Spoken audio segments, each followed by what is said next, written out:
Welcome back. It's week 2 now of CFB Dynasty. We just finished up week 1. I am going to get right into it because we've got a lot to cover. I don't want this to be all too long. What you're going to see is final scores from week 1. I'm not going to dive too deep into this. There will be 2 things I point out. Crazy game, Auburn versus Florida here. You're going to see a clip in a second, and it was a rivalry game. I mean, needless to say, we got what we came for.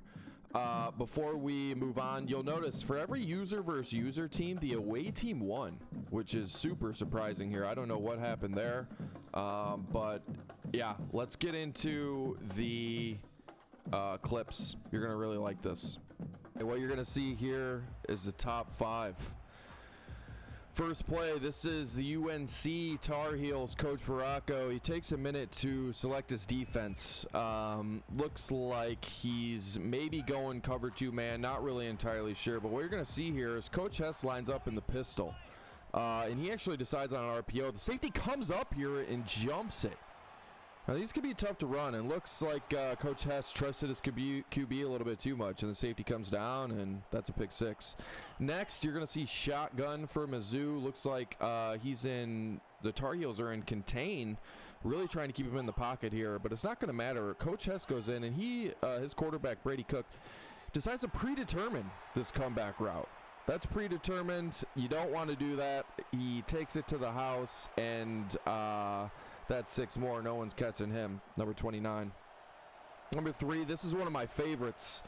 You're going to see Coach Veracco's reading the defense here. He doesn't like what he sees on the right side, so what you'll see is he's going to flip it. I don't know, it's short side of the field, couple DBs over there. So what he's going to do is just rip it right up the gut. Boom! Look at him split the D there. Number 28, I think that's Armarion Hampton. That's a great run there. Awesome play. Next is a user pick. Perfect timing user pick. You'll notice that at the bottom of your screen in the little banner runner there, or the scoreboard. So that happens, but we're not quite done here. You'll see quick decision from Coach Veracco. He already knew what play he wanted to run, and actually shout out Coach Veracco for sending these clips over because you're really carrying this week, and they're all great clips, so I love this shit. He lobs it to A, right on the money, breadbasket, touchdown. And I'm actually just going to let Reese Davis take this one over. Enjoy. Avoidable penalty. The quarterback just went into brain lock and lost track of the play clock. Auburn comes to the line with a 1st and goal.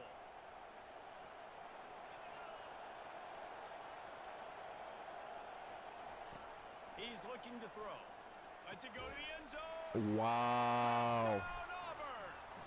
You notice he fits that ball in there right over the shoulder of the corner. Insane play, 5 seconds left, rivalry game. I actually got a chance to speak to both coaches after the game. Coach Stevenson basically said, you know, he was leaning heavily towards kicking, but the swamp was rocking that day, and his kicker's hands were actually shaking on the sideline from what he could see. He was talking to the special teams coach that he has on staff, and they couldn't figure it out. They didn't trust him, didn't want to put him out there, and it paid off. Coach Octor was actually, you know, you can imagine, visibly upset. I caught him just before he hopped on the team bus. He had blood dripping from both of his hands. Surprisingly, don't know what happened there. Didn't want to ask him about it. He said he has already scheduled grueling suicides for this upcoming week of practice, and his players are going to, and I quote, run until they puke. What you got next here, we're going to go through stats. I'm not going to do this for too long, just point out a few things because this will get pretty lengthy if I do spend a lot of time here. What you're going to see is 12 catches, 131, and 1 touchdown. That is a running back, folks, okay? That's a running back getting those numbers. That's crazy. Don't know what happened there. Next, you're going to see Raheem Sanders, South Carolina, really toting the rock. 23 carries, 154, 2 touchdowns. Great game. This guy is a monster. Next, Robbie Ashford. Interesting here from Coach Segura.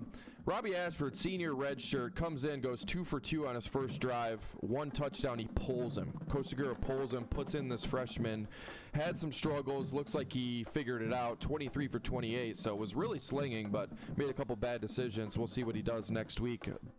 rumor has it boosters are not happy with taking the senior out, but we'll see what happens there again.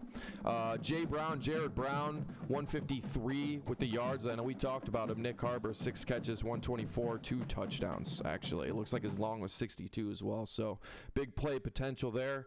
You can keep expecting that week over week. Next, we've got myself, your commish, Coach Heineman, Chris Brazel, 6 receptions, 102, only receiver over 102, but Leacock did have 2 touchdowns at 87 yards, so it was trying to sling the rock a little bit. I do want to cover this. This is defense here, folks, and actually I just simmed the league. He was the SEC Defensive Player of the Week and the National Defensive Player of the Week, and you can see why. 3 interceptions at right outside linebacker position. He's only a sophomore. 4 tackles for loss, 3.5 sacks. This guy was getting busy. Great game. We can expect more of that from him. Last is Nico. Great passing game here. 339 yards, 5 touchdowns, 1 interception, 20 for 27. However, I thought this was going to be the best passing game. It is not. Grab your hats, folks. It's crazy coming up. What we're going to cover in just a second here. But before that, Razorbacks, Jaquindon Jackson. Looks like Coach Snyder was letting him tote the rock a little bit. 17 carries, 108. No touchdowns, surprisingly. But this Dubinion guy had 9.2 yards per carry average, which is actually crazy. Don't know what's going on there, but we'll see what happens next week. But we just talked about him, folks. Ethan Garbers, 373 yards, 6 touchdowns, 0 picks, 14 for 16. I mean, this is just an absolute insane game. And you're going to see who he was throwing it to. J. Michael Sturdivant, 200 yards. He passed 2 bills. That's every wide receiver's dream. 3 touchdowns. Looks like El Loya had 4 catches for 156, so not far behind him. Crazy, crazy game. And before we talk a little more about that, we're going to cover Mizzou versus UNC. That's 2 catches for 101. Coach Hess does need to get Luther Burden III involved a little bit more. We'll see if he plans on doing that in this upcoming week. UNC, this guy's a machine. Bryson Nesbitt, 6'5", senior, vertical threat. He's got gold cutter and platinum sure hands as his skills, which are crazy. 9 catches, 111, 2 touchdowns. And we just talked about it. Actually, before we talk about that and bring it up, Omarion Hampton, last player we're going to cover, 16 carries, 88 yards, 2 touchdowns. Great. But lastly, this segment here, we're going to do Duo of the Week. It's no surprise. We've got Ethan Garbers and J. Michael Sturdivant as the duo of this week. It's no surprise. Like I said, crazy numbers. Great job, Coach Waymer. We'll see what he does in this upcoming week. Speaking of the upcoming week, here are our upcoming matchups. Florida looking to bounce back against Mizzou. Mizzou still ranked in the top 25, surprisingly. We'll see what happens 11 a.m. between Coach S and Coach Octor in Columbia, Missouri. Next, UL Monroe coming in, not a part of the league. They're really just an exhibition match, it looks like. Auburn is now ranked in the top 25 at 24.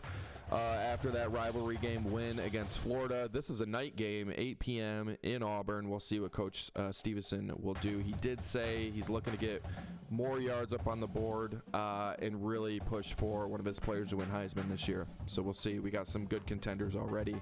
My vote today would be for Garbers. So we'll see what continues to happen there. Coach Segura coming into UCLA in Pasadena in the Rose Bowl Stadium, and he's playing against Coach Waymer. We'll see, both 1-0. Going to be a good game here. I'm excited to see what happens there. Tennessee, I go in. I'm now in the top 10. It looks like Coach Veracco is going to have to play 2 top 10 teams in consecutive weeks. I'm at 9. Mizzou was at 10. We're both 1-0. Both had good games, so we'll see what happens in this week 2 matchup. I'm traveling to North Carolina, Chapel Hill. Lastly, if you guys didn't know already, we have our very own versions of the Coach Harbaugh brothers in this league. We've got Coach Snyder, AJ Snyder for the Arkansas Razorbacks. We've got Coach Rick Snyder. I call him Slick. Coach Slick for the Miami Redhawks. Looks like he has another home game. He's going to try to bounce back. But one way or another, one of the Coach Snyder boys will have their first win after this week. I hope you all enjoyed, and good luck.